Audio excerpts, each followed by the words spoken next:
The Vecran fleet arrived at New Haven Colony 3 days after the deadline expired. 3,000 warships dropped out of faster-than-light travel at the edge of the system. Their ships were massive things, covered in weapons and armor. Painted in the purple and black colors of their empire, Fleet Commander Vex stood on the bridge of his flagship and looked at the screens showing the human colony world. It was a beautiful planet, covered in blue oceans and green forests. Cities glowed on the night side. Orbital stations hung in the sky like tiny stars. 5 million humans on that world, said his second officer.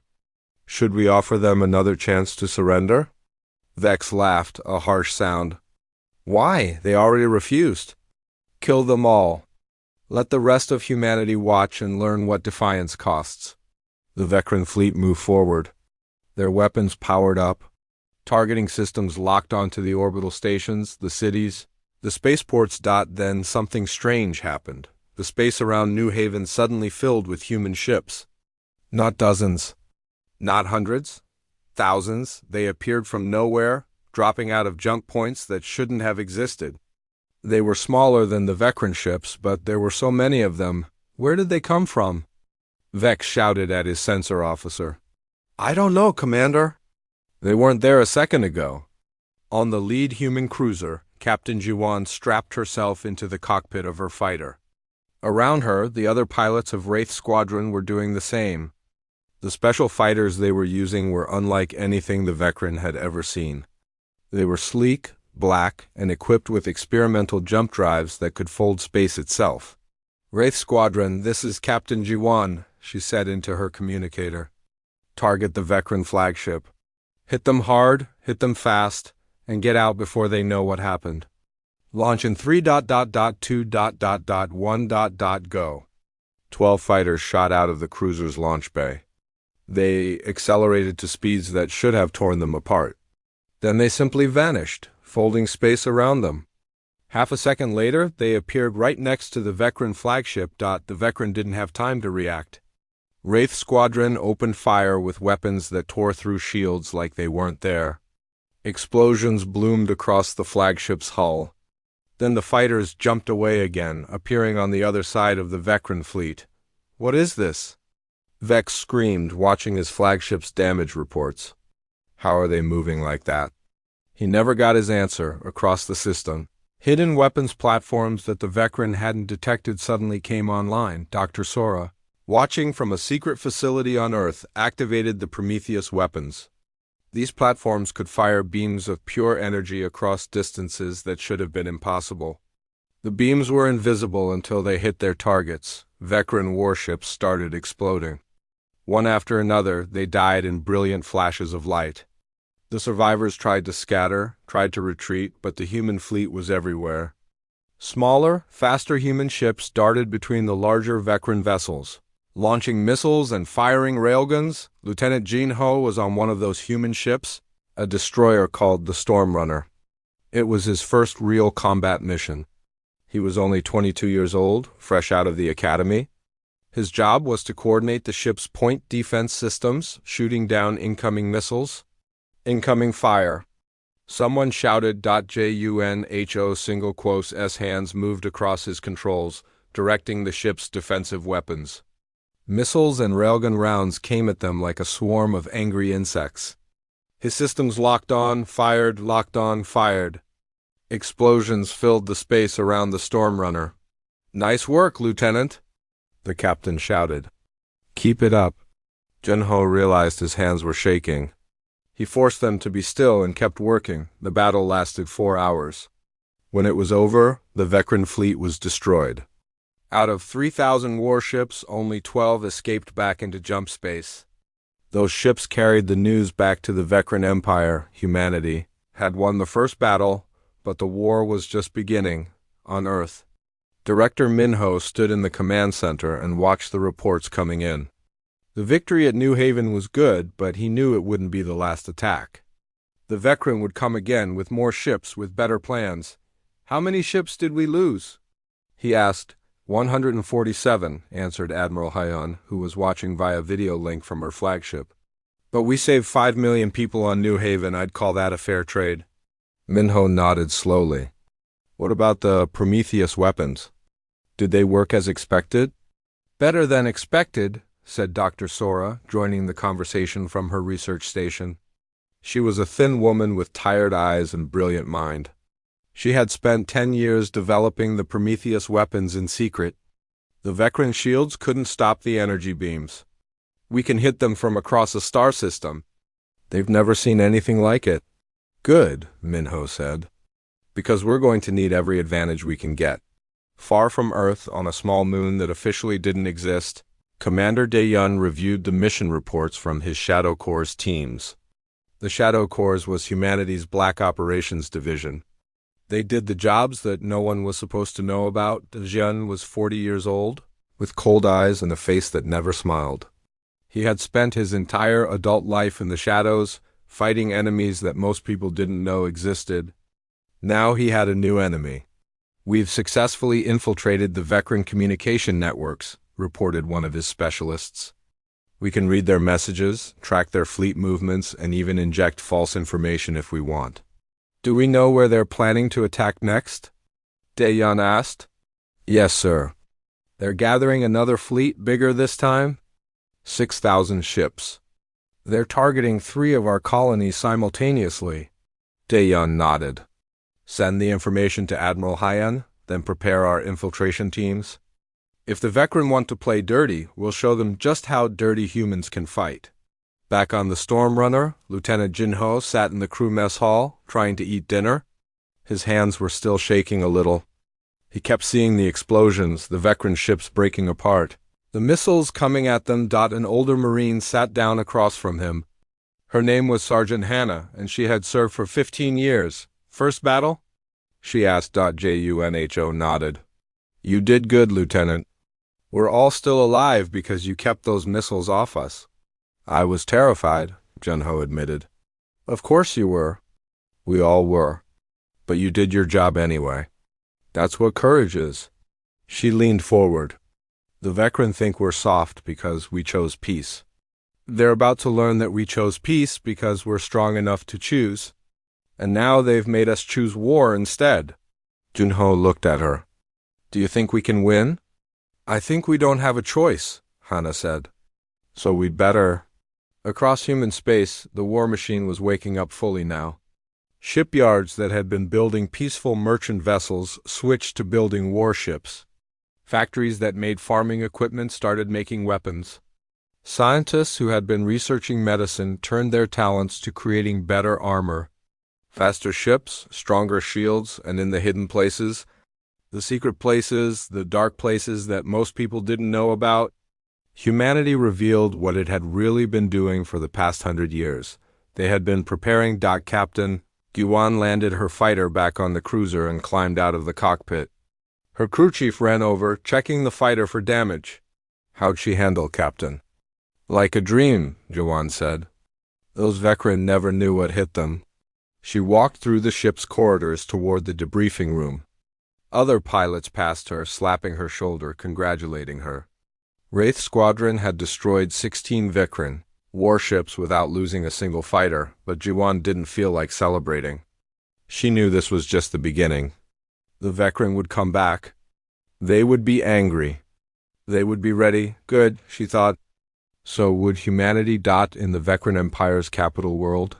The news of the defeat at New Haven reached Emperor Krax. He was an ancient Vecran, covered in scars from 100 battles. He had ruled for 60 years. He had never been defeated. Impossible, he said, staring at the reports. How did the humans destroy 3,000 ships? They had weapons we've never seen before, his advisor said nervously. Their ships can jump short distances instantly. They have energy weapons that ignore shields? Their intelligence network penetrated our communications. Krax crushed the datapad in his massive hand. Then we will adapt. Gather 6,000 ships. Attack 3 of their colonies at once. Show them that their little victory means nothing. Show them that the Vecran Empire is unstoppable. Yes, Emperor. But as his advisor left, Krax felt something he hadn't felt in decades. It was small, barely noticeable. It was doubt. 6 months had passed since the first battle. The war had spread across 12 sectors of space. Every day brought new fighting, new victories, and new losses on the contested world of Epsilon Reach. General Minji stood in her command bunker and watched the tactical displays. The Vecren had landed an army of 100,000 soldiers on the planet's northern continent. She had 50,000 Marines to stop them. "General, the Vecren are advancing on the city of New Seoul," reported her tactical officer. "Civilian evacuation is only 60% complete." "Then we hold them," Minji said. "Deploy the 3rd Regiment to the canyon approaches. Set up kill zones at every choke point. Use the terrain against them." "Yes, General." Minji pulled up the personnel files of the 3rd Regiment. Young faces stared back at her. Most of them had been civilians a year ago. Now they were soldiers. She hated what the war had done to them, but she was proud of what they had become. The Vecren learned quickly that fighting humans on the ground was different from fighting them in space. Humans were smaller, weaker, and had less natural armor. But they were smart, creative, and absolutely ruthless when protecting their homes. In the canyons outside New Seoul, the 3rd Regiment waited. The Vecren came in massive formations, thousands of soldiers marching together. They thought their numbers would overwhelm the humans. They were wrong. The Marines had spent 3 days turning the canyon into a death trap. When the Vecren entered, explosions erupted from the canyon walls. Rock slides buried entire companies. Hidden gun positions opened fire from elevated positions. The Vecren tried to retreat but found the canyon exit blocked. It wasn't a battle. It was a slaughter. Halfway across the galaxy, Specialist Hana sat in a dark room filled with computer screens. She was a cyber warfare expert, one of the best humanity had. For the past month, she had been working with Commander Daeyeon's Shadow Corps to crack the Vecren command codes. "I'm in," she said quietly, her fingers flying across the keyboard. "I have access to their fleet coordination network." "What can you see?" Daeyeon asked, standing behind her. "Everything. Every ship position, every attack plan, every supply route." She scrolled through pages of data. "They're planning something big. A coordinated strike on 5 of our colonies, all at the same time." "When?" 3 weeks from now." Daeyeon smiled coldly. "Good. Send the information to Admiral Haeun. Then I want you to do something for me." "What?" "I want you to send the Vecren a message. Something that will shake them." Hannah understood. She started typing, creating a virus that would spread through the Vecren communication network. When she was done, every Vecren soldier, every Vecren citizen, every Vecren leader would receive the same message: footage of their defeats, images of their destroyed ships, videos of their armies being crushed, and a simple sentence that repeated over and over: "The humans are coming." The virus spread like wildfire. Within hours, the entire Vecren Empire was watching their forces die. Panic started to spread. Some Vecren colonies began demanding their fleets come home to protect them. Others questioned why they were fighting this war at all. In space above the colony world of Titan's Rest, Captain Jiwon's fighter was hit by enemy fire. Her ship spun out of control, alarms screaming in her cockpit. She managed to stabilize it enough to crash land on the planet's surface. In territory controlled by the Vecren, she survived the crash but was stranded behind enemy lines. Her radio was damaged and rescue was impossible while the Vecren controlled the orbital space. She would have to survive on her own for 2 weeks. Jiwon moved through the forests and mountains of Titan's Rest, avoiding Vecren patrols. She stole food from their supply depots, sabotaged their equipment, and generally made their lives miserable. But the most important thing she discovered was a secret. The Vecren weren't alone on Titan's Rest. They had enslaved several smaller alien species and were forcing them to work as laborers and frontline soldiers. Jiwon found one of these groups, a species called the Kelth who looked like furry bipeds with large eyes. They were being worked to death in a mine. "Do you want to be free?" she asked them through a stolen translator device. The Kelth leader, whose name was Kyung, stared at her. "You're human. Why would you help us?" "Because my enemy is your enemy. And if we work together, we can hurt them." Kyung thought about this. Then he nodded. What do you need us to do? On Earth, Director Minho met with representatives from the Galactic Consortium. They had come to discuss peace negotiations, though Minho suspected they were really there because they were scared. The Vecran have indicated they might be willing to negotiate, said the consortium speaker. Perhaps it is time to end this war before more lives are lost. How many humans have died? Minho asked quietly. Approximately 15 million, according to our information. And how many Vecran? The speaker shifted uncomfortably. Nearly 200 million. Minho stood up and walked to the window. Outside, he could see the city of Geneva, peaceful and beautiful. But he knew that peace was an illusion now. The war had touched every part of human space. The Vecran attacked us, he said. They threatened to kill every man, woman, and child in our colonies. They gave us no choice but surrender or death. We chose a third option. We chose to fight back. And now, after they've lost millions of soldiers and hundreds of ships, they want to negotiate? Yes, the speaker said. Is that not preferable to continued war? Minho turned to face the alien delegation. Tell the Vecran we will negotiate. But our terms are simple. They withdraw from all contested systems. They release all enslaved species. They pay reparations for the damage they've caused. And they agree to never threaten humanity again. Those are our terms? If they refuse, the war continues. The delegation left looking shaken. Ambassador Yuna, who had been watching silently, approached Minho. Do you think they'll accept? She asked. No, Minho said. The Vecran are too proud. They'll try one more major offensive, thinking they can force us to surrender. That's when we'll break them. Back in her research facility, Dr. Sora was working on something new. The Prometheus weapons had been effective, but the Vecran were learning to counter them. She needed something bigger. Something that would end the war decisively. She called it the Eclipse Protocol. The theory was simple, but terrifying. By firing a specially designed weapon into a star, she could destabilize its fusion reactions, causing it to collapse. An entire solar system could be destroyed in hours. Are we really considering this? Her assistant asked, looking at the calculations. I hope we never have to use it, Sora said. But if the Vecran keep pushing, if they threaten Earth itself, we need a weapon that will make them stop. This is that weapon. She sent the plans to Director Minho, flagged as top secret. She didn't sleep that night. Admiral Heian coordinated the defense of human space from her flagship. The Vecran attacks were becoming more sophisticated, more coordinated.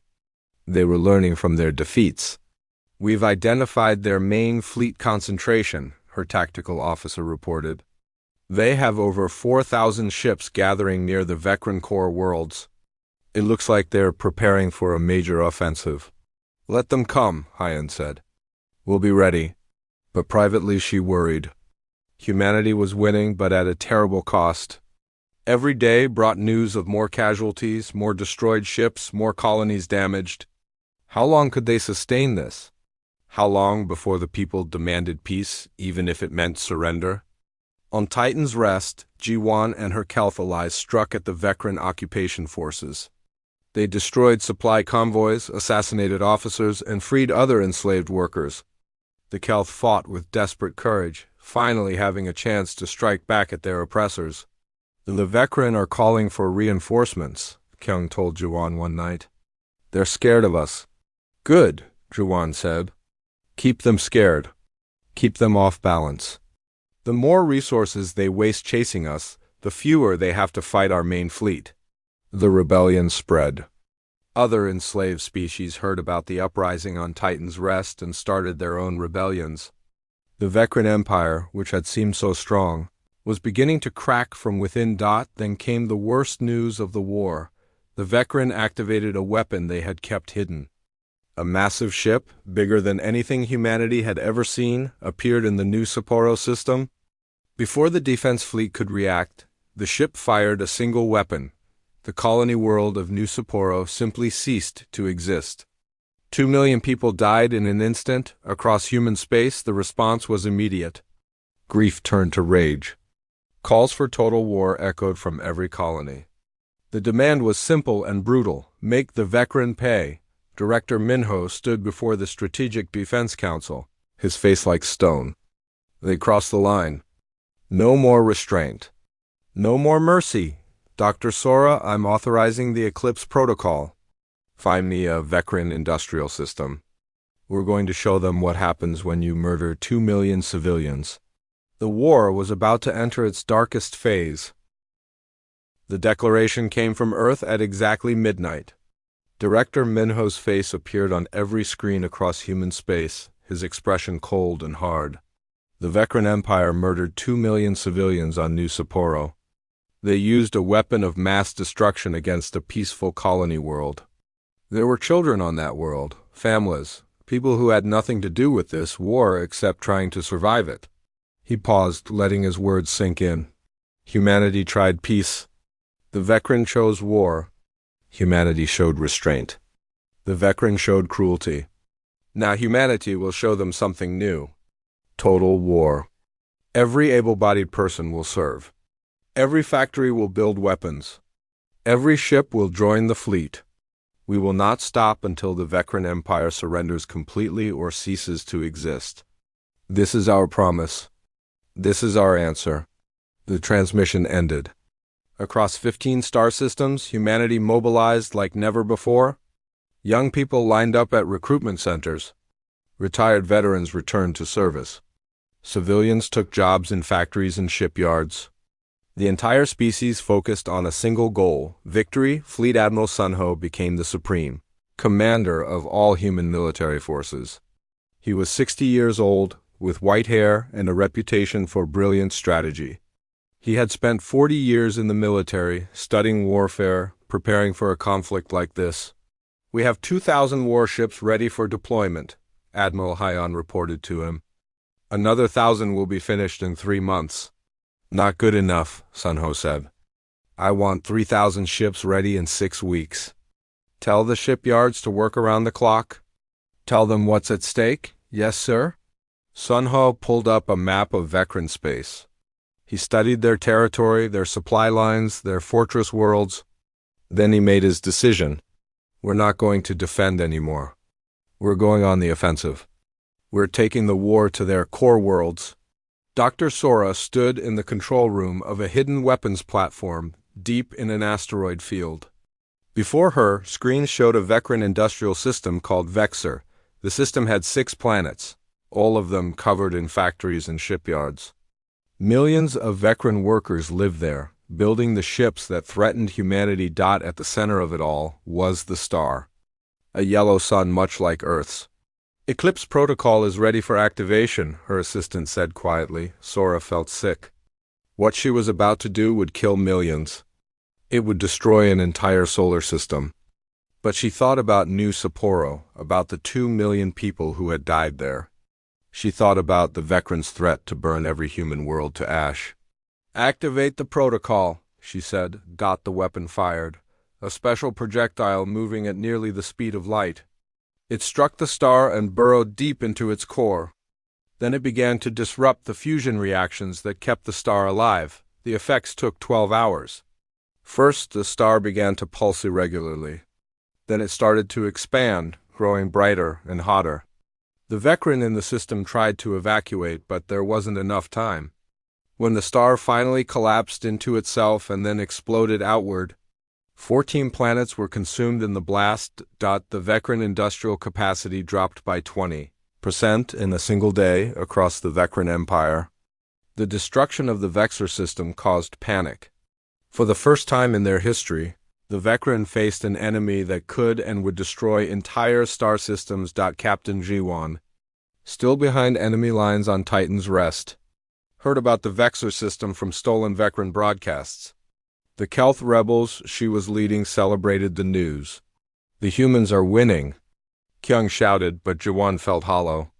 She had friends who died at New Sapporo.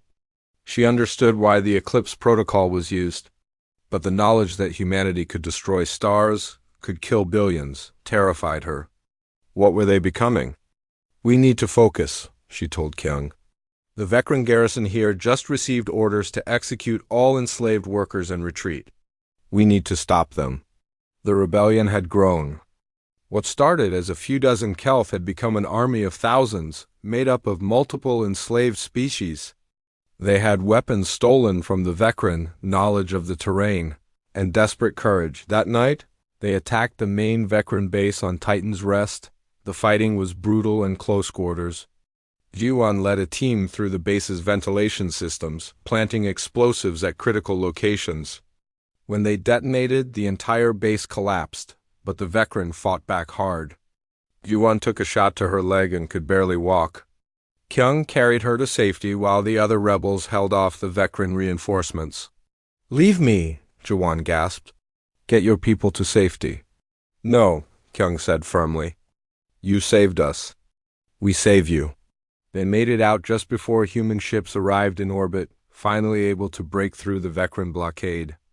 Jiwan was evacuated to a medical ship. Her mission complete, Fleet Admiral Sunho's armada arrived at the edge of Vecran core territory 2 months after the declaration of total war.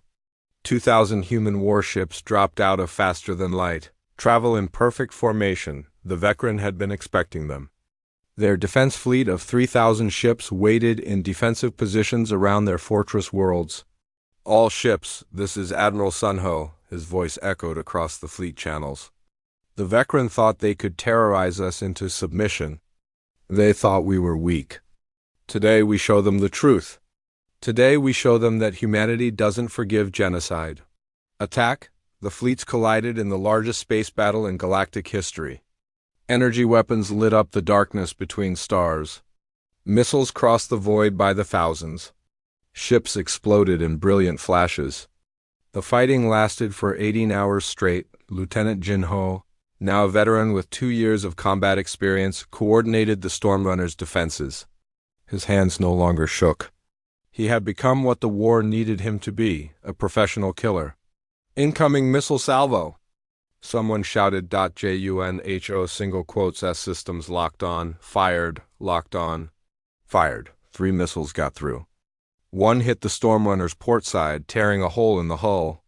Junho felt the ship shudder beneath him. "Hull breach, Deck 7? Seal it," the captain ordered. They sealed it.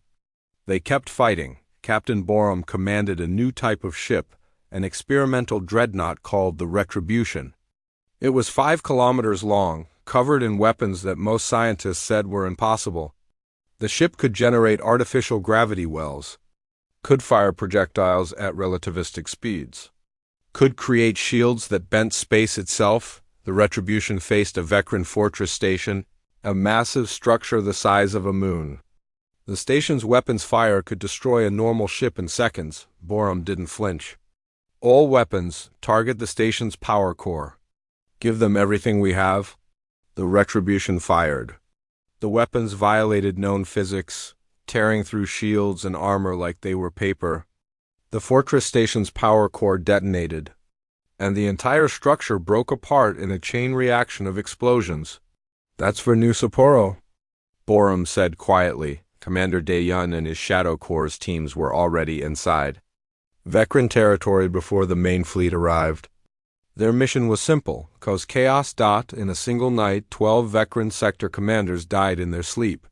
Command and control centers went dark. Supply depots exploded. Communication relays shut down. The Vecran military command structure collapsed into confusion. Just as they needed it most, Daeyun led the team that infiltrated the Vecran War Council chambers. They captured General Torex, third in command of the entire Vecran military. "Tell us about your defensive positions," Daeyun said, his voice emotionless. Torex refused to talk. Daeyun didn't torture him. He didn't need to. He simply showed Torex footage of what humanity was doing to the Vecran Empire. The destroyed systems, the defeated fleets, the enslaved species rising in rebellion. "Your empire is dying," Daeyun said. "You can help us end this quickly with minimal casualties, or you can watch as we burn every Vecran world one by one. Your choice." Torex talked. The Galactic Consortium met in emergency session, horrified by the scale of the war. Ambassador Yuna stood before them. no longer asking for help but delivering a message. Humanity didn't want this war. We tried peace. We tried diplomacy. The Vecren chose violence, and now they're learning that humans can be more violent than they ever imagined. She looked at each alien representative. Let this be a lesson to all of you. Humanity will be good neighbors to those who respect us.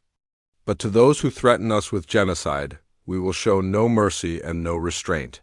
The chamber was silent when she finished speaking. Back on Earth, Director Minho read the casualty reports.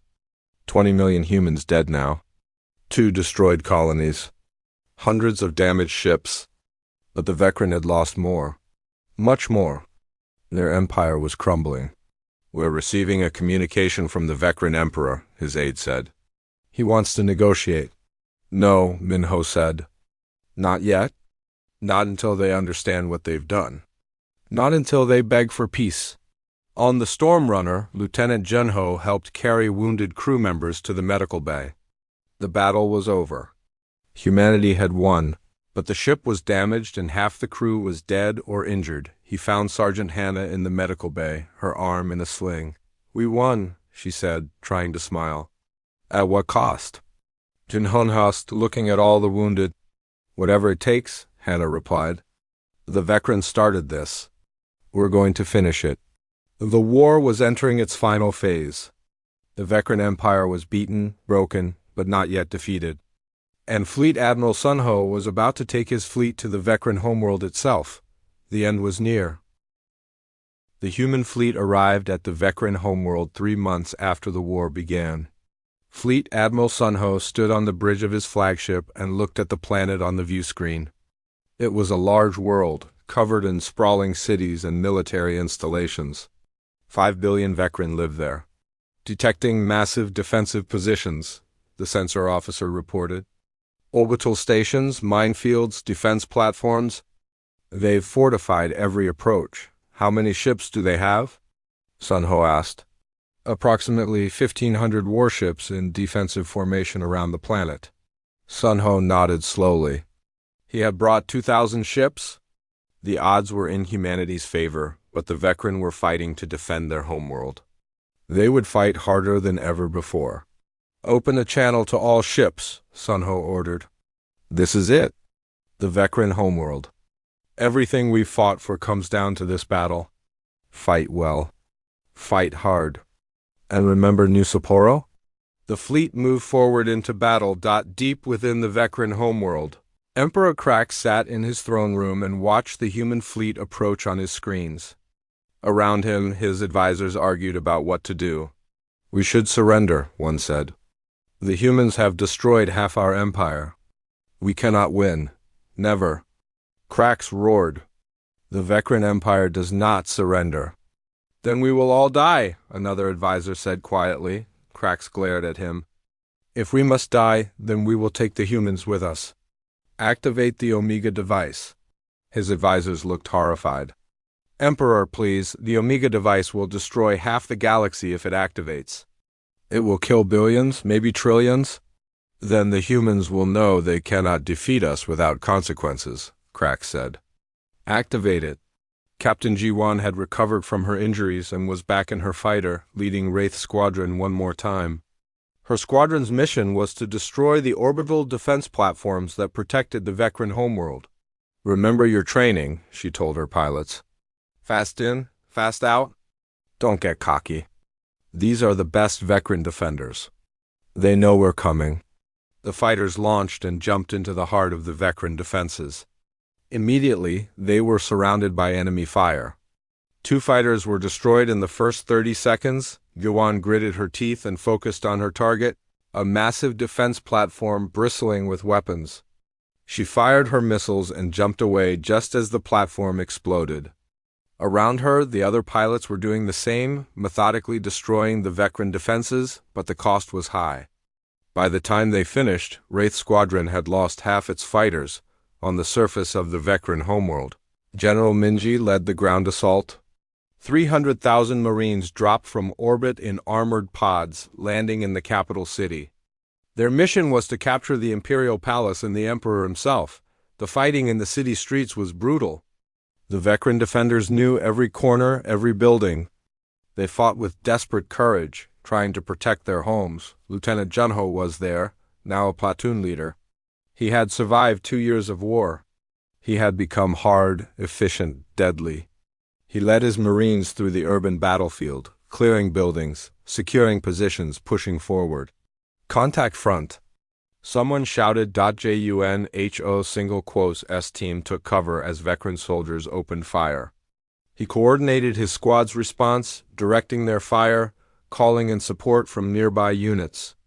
The veteran position was overrun in minutes. They kept advancing, street by street, building by building, toward the Imperial Palace. In space, the battle raged. The Retribution, commanded by Captain Borum, pushed through the veteran fleet like a knife through cloth. The Dreadnought's experimental weapons destroyed enemy ships faster than they could react, but the veteran fought back hard. They focused their fire on the Retribution, hundreds of ships attacking at once. The Dreadnought's shields held, barely, but damage was mounting. Shield strength at 40%. Someone reported. "Keep firing," Borum ordered calmly. "We're not backing down." The Retribution's main cannon charged and fired. A beam of pure energy that cut through 5 veteran warships in a single shot. Commander De Yun and his Shadow Corps team had infiltrated the Imperial Palace before the main assault began. They moved through the palace's underground levels, searching for the Emperor. Instead, they found something else. A massive chamber deep beneath the palace, filled with strange technology. At its center was a device the size of a building, pulsing with energy. "What is this?" one of Daeon's team asked. Before anyone could answer, they heard a voice behind them. It was a veteran scientist, looking terrified. "It's the Omega device," the scientist said in broken human language. "Emperor ordered activation. Will destroy galaxy. Many species die. Please, you must stop it." Daeon grabbed the scientist. "How do we stop it?" "Cannot stop. Can only disable. But is protected by psychic aliens. They slaves, forced to power device." Daeon understood immediately. "Where are these aliens?" The scientist led them deeper into the chamber. There, in crystalline prisons, were dozens of aliens unlike any Daeon had ever seen. They looked almost like jellyfish, floating in their containers, their bodies glowing with psychic energy. They were being tortured. Their pain used to power the Doomsday device. "Get Dr. Sora on the line," Daeon ordered. "We need her expertise now." Dr. Sora was still on Earth, but her voice came through clearly on the communication channel. Daeon showed her the device through his camera. "That's a stellar cascade weapon," Sora said, her voice shocked. "If it activates, it will cause stars to go supernova in a chain reaction. It could destroy half the galaxy. How do we stop it?" "You need to free the psychic aliens powering it. The device needs their mental energy to function. Without them, it will shut down automatically." Daeon looked at the crystalline prisons. They were heavily shielded and locked. "We'll need to break them out." "Everyone, set charges. We're freeing these aliens." Above them, in the throne room, Emperor Krax received the news that human soldiers were approaching his position. He stood from his throne, ancient but still powerful, and picked up his ceremonial war blade. "If I must die," he said to his remaining guards, "I will die like a warrior." Lieutenant Jinho's platoon was the first to reach the throne room doors. They placed explosives and blew them open. Inside, Emperor Krax and 50 elite guards waited. The fighting was close and brutal. Jinho took a hit to his armor that cracked his ribs, but he kept fighting. Around him, Marines fell, but more kept coming. JUNHO found himself face to face with a veteran guard. The alien was bigger, stronger, and armed with a blade. Junho had only his rifle, now empty. They fought hand to hand, rolling across the throne room floor. The veteran was winning. Junho felt his strength fading. Then he saw Sergeant Hannah appear behind the veteran and put 3 rounds through its skull. "Can't let you die now," Hannah said, pulling him up. "The war's almost over." General Minji entered the throne room, her armor scorched and dented. She looked at Emperor Krax, who stood defiant even in defeat. "Surrender," Minji ordered. "Your empire is finished." The Vecran Empire never surrenders. Krax roared. Then you die, Minji said simply, and her marines opened fire. Emperor Krax fell, the last ruler of the Vecran Empire, deep below. Commander Daeyeon's team detonated their charges. The crystalline prisons shattered. The psychic aliens floated free, confused but no longer in pain. You're free, Daeyeon told them. You don't have to serve anyone anymore. The psychic aliens understood somehow. They communicated directly into his mind, showing him gratitude. Then they used their collective power to not just shut down the Omega device, but to destroy it completely. Making sure it could never threaten the galaxy again, the device exploded harmlessly, its energy dissipating into space. In orbit, Admiral Hyan received the surrender transmission from the remaining Vecran fleet. The battle was over. Humanity had won. Fleet Admiral Sunho addressed the combined human fleet. The Vecran Empire has surrendered. The war is over. Well done to every ship, every crew, every soldier who fought. We have achieved victory. Across the fleet, tired voices cheered weakly. They had won, but the cost had been terrible. On Earth, Director Minho stood before the Galactic Consortium one final time. This time, he was not asking for help. He was dictating terms. The Vecran Empire will be dissolved. All their conquered territories will be granted independence. All enslaved species will be freed. The Vecran themselves will be placed under consortium supervision for 50 years to ensure they never threaten galactic peace again. The consortium agreed. They had no choice. Humanity had shown them what happened to those who chose war. Furthermore, Minho continued, the consortium charter will be rewritten. New laws will protect smaller species from aggressive empires. Any species that threatens genocide will face immediate intervention. And humanity will have a permanent seat on the Consortium Security Council. Ambassador Yuna became the first Supreme Chancellor of the new Galactic Council. Tasked with creating a more just and peaceful galaxy, the freed alien species, led by Kyung and his fellow Kelth, formed an alliance with humanity. They called it the Federation of Free Worlds.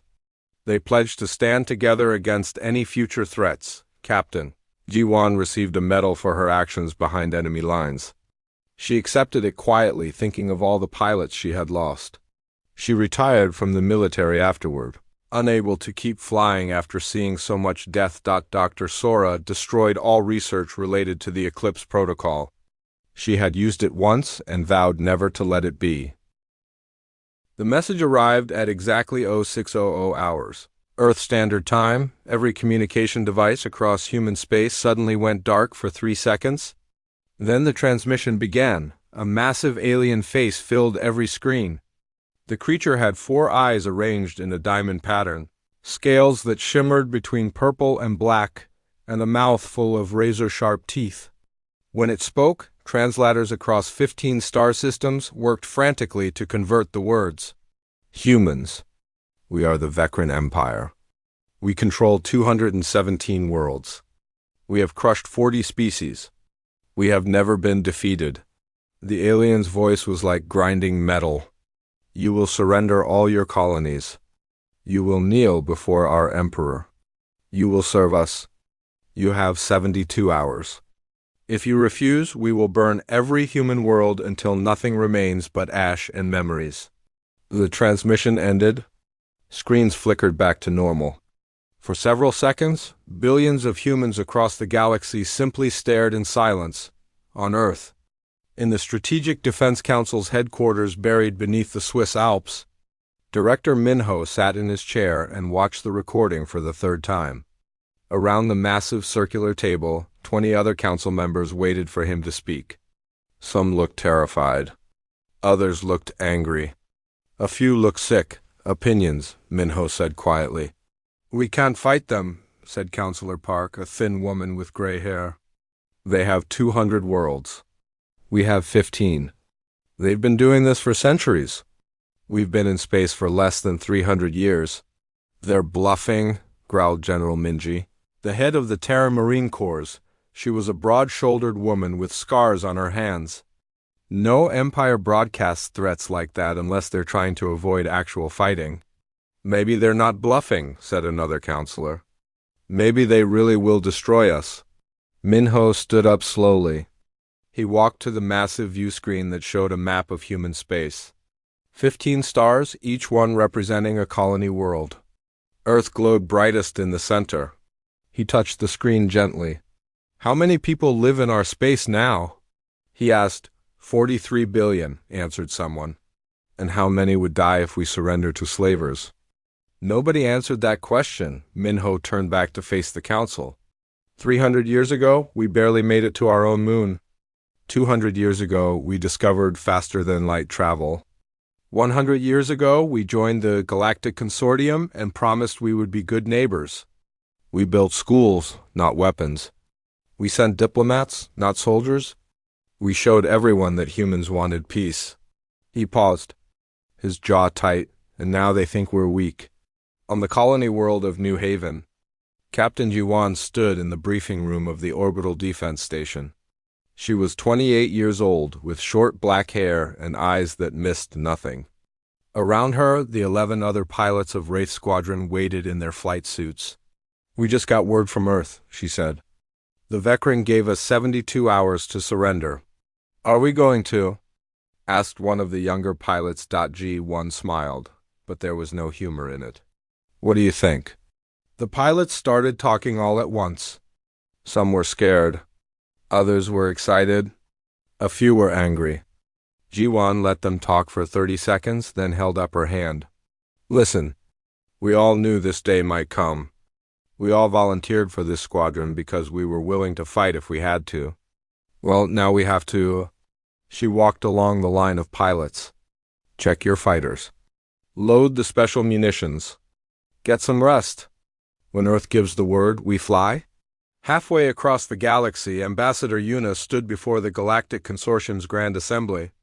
The chamber was enormous, with seats for representatives from 43 different species.